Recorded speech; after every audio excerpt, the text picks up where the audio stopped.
Root Riders are not dead, as this Town Hall 15 attack strategy is one of the strongest attacks, but without these tips, you will fail regardless of how many hours you put in. So we'll be breaking down everything from the best hero equipment and pets to use, how you can use this army and identify bases, the army comp and best siege option, and a practical example to help you 3-star every base you see. First things first, you need the best build and pet for each hero for an attack like this. So let's start with the Barbarian King, where I am going to recommend the Giant Gauntlet and the Rage Vial, as this is by far the King's strongest equipment set. This is really the only set that you're going to need, as it lets you nuke a ton of areas off of the base, which really helps this attack. Additionally, the King will prefer to run the Phoenix, as he can take full advantage of its ability and will still help even if he dies during his ability. Next up is the Archer Queen, where you can honestly run the healer puppets with the invisibility vial. Considering you're using a hero dive, this set would keep your queen alive for the most part and get a lot more value. However, you can run the healer puppets and giant arrow if you're dealing with double invisibility spell towers, as they can be pretty hard to deal with, especially if they're around the town hall. You should also be using the unicorn on the queen due to its amazing healing, allowing you to keep your queen alive during those really close calls. For the Grand Warden, the best combo is the Eternal Tome with the Healing Tome. This combo is by far the best for Root Riders, as the Eternal Tome will help keep any troops underneath it from taking any damage, while the Healing Tome keeps the troops healed up and moving deeper into the base. You'll also want to run the Poison Lizard with him, as it allows for the Queen to be used with the Hero Dive and the Poison Lizard to completely shut down CC troops, skeleton traps, and even enemy heroes. Finally, we get to the Royal Champion, where her best set is the Haste Vial and Hog Puppet combo. While we might not have the Spirit Fox at Town Hall 15, this set still works amazingly well while being paired with other troops like the Hog Riders from the Hog Puppets or even the Root Riders. She'll want to be running Diggy most of the time, since it's one of her best pets at Town Hall 15, and also thanks to the Diggy stun, it allows you to get a lot of value. This still lets you run the Haste Hog combo, allowing your Royal Champion to get massive value. And you'll be getting massive value by subscribing and ringing the bell for more high quality videos like this.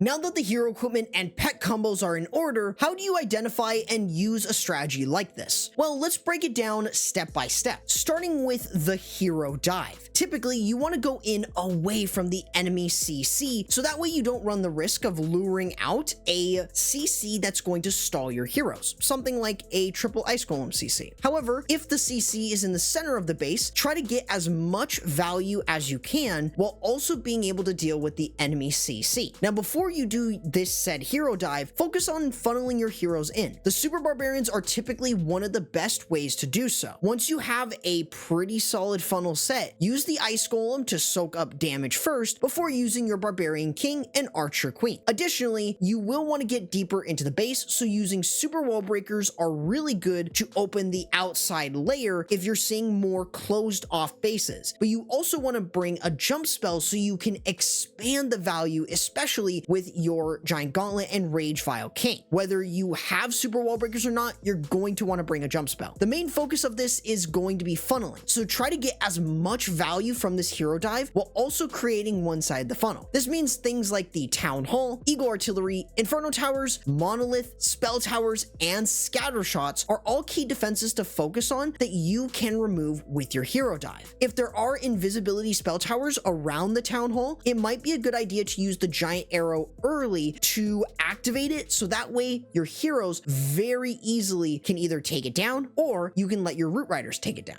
With the hero dive creating one side side of your funnel, you need to cut off the other side of your funnel. So the only siege machine that makes sense to use would be the siege barracks. With this, you're able to provide just enough funneling to send your root riders into the base. However, keep in mind that you do not want your siege barrack to be within range of defenses that are close to the outside. Things like cannons, mortars, Teslas, and archer towers come to mind in terms of preventing the siege barrack from getting too much value. However, when all is said and done, this can create an excellent funnel for you when it comes to sending your root riders into the base. With both sides of your funnel set, you've got your root riders to move right in between them with support from the Apprentice Warden, Valkyries, Druids, and the Grand Warden. With that said, using an early Grand Warden ability shortly after you enter the base allows you to keep most of your troops from taking too much damage early on. I'd also recommend using rage spells periodically with your root riders and Valkyries to keep them moving and cutting through the base, but don't spam them or else you're going to get less value. The overgrowth, on the other hand, is mainly used to stop the town hall compartment from doing too much damage. However, if your heroes have already took down the town hall, using it over key defenses like the Eagle Artillery and Monolith can be a great way to get value from it. You also have the back-end Royal Champion to support your attack and help your root riders sweep through the rest of the base. Keep in mind that these steps will work regardless of the base type and regardless if the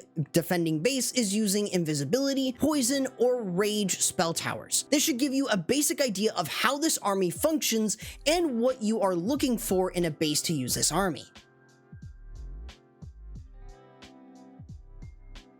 With that said, here is a basic army comp that I would recommend using for this army. Keep in mind that you do not need sneaky goblins if the base is more closed off, giving you more value for a super wall breaker or two. So now that you know how this army works step by step and the army comp, let's give you a practical example of how this really works. This example is a common type of anti-2-star base with double invisibility spell towers. So in order to deal with this, we need to first start by funneling. Something like sneaky goblins in this situation and super barbs are good because there are holes in the walls. Of course, you're going to use your king and your queen, and with the queen, we've got the giant arrow. That's going to activate the invisibility spell towers, which is going to help our hero dive. In this situation, we're going in for the monolith and the scatter shots, if possible. This way, we can use a jump spell to connect them and use the king's giant gauntlet and rage combo in order to get a lot of value. On the other side, we're using the siege barrack and a couple super barbarians to get them to go into the base. This way it expands our funnel and allows us to control where the root riders are going. With that said, our queen is still alive and she's going to pretty much stay up for the entire rest of the attack since she is still staying healthy. This way we can use the root riders, Valkyries, Apprentice Warden, Grand Warden, and the Druids as we dive in. Using an early rage is going to provide a lot of support for everything in there, and an overgrowth just enough so to keep some defenses in the core and also allowing us to anchor some troops in there such as Valkyries on the ice golems and of course other defenses for the root riders. In this situation, the Valkyries are lucky to stay in that compartment while the root riders are working around the base. With the Druids healing, the Valkyries are staying alive for just long enough in order to take down the town hall, while the root riders and the Royal Champion along with the queen are removing the eagle and other defenses. This really does help us swiftly move around the base like it is nothing. Not only that, but we do have the Royal Champion's ability still, which allows us to have the hog puppets and the haste vial, which is going to allow her to just easily cut through the base like it's butter. And with so many troops left up, we're really able to provide a lot of support for our attack, and Diggy's also able to really help in this regard. Other than this, it's a really strong strategy, and as long as that overgrowth is being used over the town hall and being timed so that way other defenses can be taken down during that time, it allows you to get a lot of value. So even if everything goes around the town hall, you'll have more than enough troops to take it down. Hopefully those at Town Hall 15 or those looking to upgrade to Town Hall 15 can sleep safe knowing that root riders are still very much strong. With this knowledge, it will allow you to get 3 stars a lot more consistently against any base that you come across at Town Hall 15. But you should also check out my recent tier list on hero equipment to see how the meta of equipment has shifted.